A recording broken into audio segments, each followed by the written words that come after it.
कि शिक्षा विभाग में first grade second grade PTI की भर्ती आएगी, उनकी हम मांग कर रहे हैं कि फर्स्ट ग्रेड की सेकंड ग्रेड की पीटीआई की भर्तियों की विज्ञप्तियां जारी की जाए। वो मांग हम कर रहे हैं, इस अनशन के इस मांग पत्र में शामिल है। हमें आश्वासन नहीं, हमें भर्तियां चाहिए, विज्ञप्तियां चाहिए। साथ में कंप्यूटर अनुदेशक भर्ती का 28 जून को आपने ट्वीट किया, आज तक सिलेबस जारी नहीं हुआ, उसकी विज्ञप्ति और सिलेबस चाहिए। इसके अलावा साथियों, शिक्षक भर्ती 2012 का मामला सुप्रीम कोर्ट में एफिडेविट देकर उन बेरोजगारों को खुशियां दे। प्रयोगशाला सहायक भर्ती 1534, सरकार ने हमारी मांग मानी, भर्ती को जिंदा किया, लेकिन अभी तक कैबिनेट में भी नहीं पहुंची। वो अधिकारी गुमराह कर रहे हैं, उसको रोक रखा है। उन 1534 परिवारों में खुशियां, एक व्यक्ति इस दुनिया में नहीं रहा, उस आदमी इस दुनिया से चला गया। आने वाली भर्तियों में बायोमेट्रिक हो, वीडियोग्राफी हो, यह नियम लागू करे तमाम भर्तियों में। साथियों, पंचायत राज चयन भर्ती, हालांकि वो लीगल ओपिनियन आ चुकी है, लेकिन लीगल ओपिनियन के आधार पर जल्द से जल्द पंचायत राज चयन भर्ती की विज्ञप्ति जारी करे। टेक्निकल हेल्पर भर्ती की जो विज्ञप्ति सितंबर में जारी होनी थी वो अधूरी है, उसकी वो विज्ञप्ति जारी करे।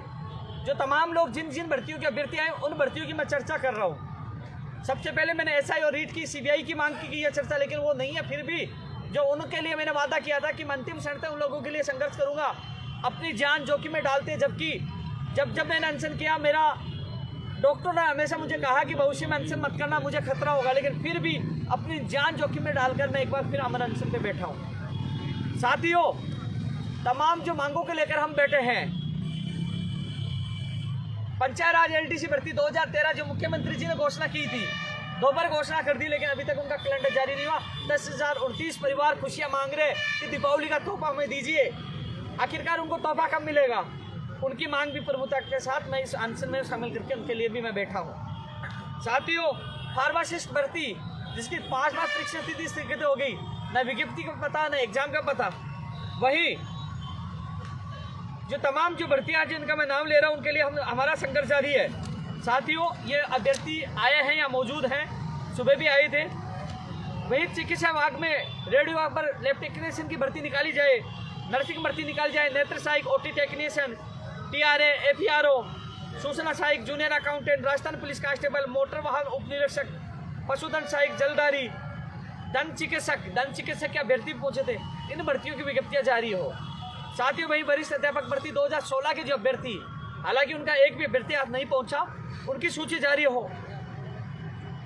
वहीं राजस्थान की भर्तियों में बाहरी राज्यों का कोटा समाप्त किया जाए, राजस्थान के बेरोजगारों को प्राथमिकता दी जाए, इंटरव्यू प्रथा को समाप्त की जाए, परिचालक भर्ती 2010-11 के चयनित अभ्यर्थियों को नियुक्ति आदेश जारी हो, भर्तियों की परीक्षाओं में इंटरव्यू समाप्त किया जाए।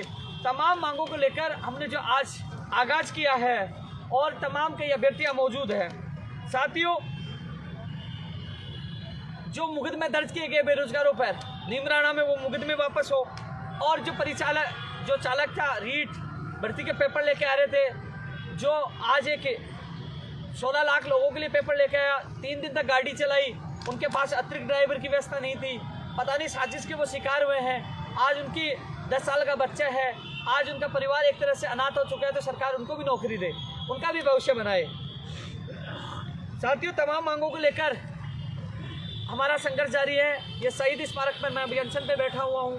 तमाम साथियों से मेरा निवेदन है, ये लड़ाई प्रदेश के हर बेरोजगार की है, उनके माता पिता के सपनों की है। साथियों, ये फर्जीवाड़ा रुकना चाहिए, भ्रष्टाचार रुकना चाहिए, पारदर्शिता के साथ भर्ती होनी चाहिए। सख्त कानून की घोषणा सरकार तुरंत करे और अभी करे, क्योंकि घोषणा होना बहुत जरूरी है। क्योंकि साथियों, भर्तियों को बचाना, अपराधी जेल में होना चाहिए, उनमें डर स्थापित होना चाहिए। उनमें डर नहीं है बिल्कुल भी, क्योंकि वो उद्योग धंधा बना दिया। कई बार मैं जेल में गया, उनसे मेरी मुलाकात हुई है, हालांकि मुझे भी कई बार धमकियां मिली है। क्यों? क्योंकि उनके उद्योग धंधा बंद होने वाले हैं, लेकिन सब धमकियां सहन करके अपनी जान जोखिम में डालकर मेरे प्रदेश के बेरोजगार को बचाने की मैं कोशिश कर रहा हूँ। साथियों, जिस प्रकार माहौल बार बार बदलते हैं, लेकिन जब भी लंबित भर्तियां हो, नई भर्तियां हो, फर्जीवाड़ा हो, और तमाम बेरोजगारों के लिए जब कोई संकट आता है, तो उपेंद्र यादव आपके बीच में रहता है, आपके साथ रहता है। वो सब लोग गायब हो गए हैं जो कुछ समय के लिए आते हैं, कुछ समय की आवाज़ उठाते हैं, सुर्खियों में आते हैं और चले जाते हैं। साथियों, आप पे जब भी संकट आया हो, आपका भाई साथ था, आज आपके लिए आपका भाई आपके बीच में है। तो साथियों, हम सब इस लड़ाई को हमको मिलकर लड़ना होगा, जीतना होगा। तमाम साथियों से अपील है कि आप लोग कल सुबह धरना स्थल पर पहुंचे। ये एक दिन का आंदोलन नहीं है। अब आर पार की लड़ाई का ऐलान कर दिया। एक बड़ी मांग हमने कर दी है कि हम माननीय मुख्यमंत्री से मुलाकात की, मंत्रियों से मुलाकात की, लेकिन हमें आश्वासन के अलावा कुछ नहीं मिला। हमें परिणाम चाहिए और परिणाम के लिए अब हम वार्ता के लिए नहीं जाएंगे, क्योंकि डेलीगेशन के लिए आज भी कहा गया कि आपको वार्ता करवा देते, लेकिन हमने साफ मना कर दिया। अब वार्ता होगी तो यह धरना स्थल पे होगी, यही सरकार का प्रतिनिधिमंडल यहीं आएगा, यही सरकार के मंत्री आएंगे और यहाँ बेरोजगारों के सामने ही वार्ता होगी। अब वार्ता के लिए हम नहीं जाएंगे, हमने फाइनल कर दिया। अब वार्ता का खेल नहीं चलेगा। अब हमें परिणाम चाहिए। जिस प्रकार आप मुख्यमंत्री जी ने हमें बुलाया हम गए, मंत्रियों ने बुलाया हम गए, मंत्री जी हमारे बीच में हमने उनकी सुनी।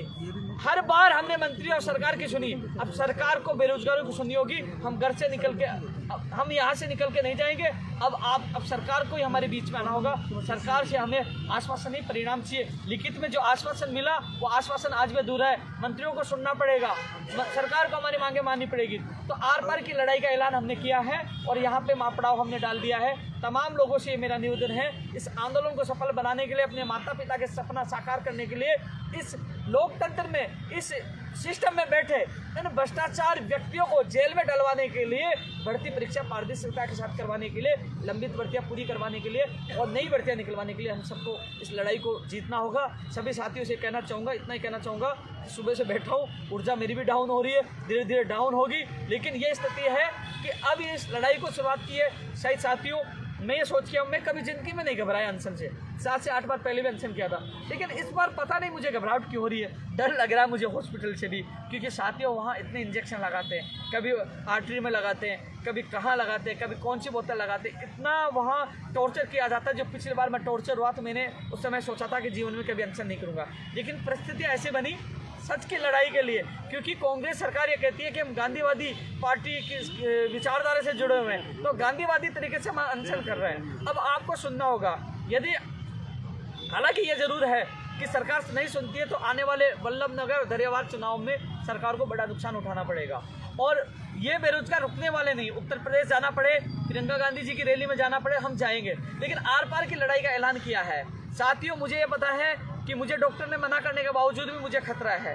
खतरा होने के बावजूद भी एक बार फिर मैं मेरी जान के साथ खेलकर मैं मेरे प्रदेश के बेरोजगारों के लिए, आर पार की लड़ाई के लिए मैं शहीद स्मारक पर बैठा हूँ। और ये लड़ाई रोचक हो चुकी है। भैया, किस चीज़ को क्या खतरा है? मुझे किसी ने कहा, मान लीजिए किसी के बेखाओं में आके किसी ने भ्रमित करके, डॉक्टर साहब ने मुझे दलाल कहा, कुछ कहा, मैं मेरी जगह सही था। मैंने कहा कि साहब मैं हिंदुस्तान छोड़ दूंगा, आप साबित कर दीजिए। मैं अब कटाक्ष से डॉक्टर साहब पे नहीं कर रहा, मैं कटाक्ष शिक्षा मंत्री पे कर रहा हूँ, क्योंकि जब मुझे लगा कि मैं सही हूँ तो मैं सामने आया, लाइव आया, कहा मैं सही हूँ, मैं हिंदुस्तान छोड़ दूंगा। मैंने कहा क्योंकि मैं अपनी जगह सही था। तो मंत्री जी, आप भी सीबीआई को जान दे दीजिए, आप भी अपने वादा पूरा कर दीजिए। सही होगा, दूध का दूध और पानी का पानी हो जाएगा।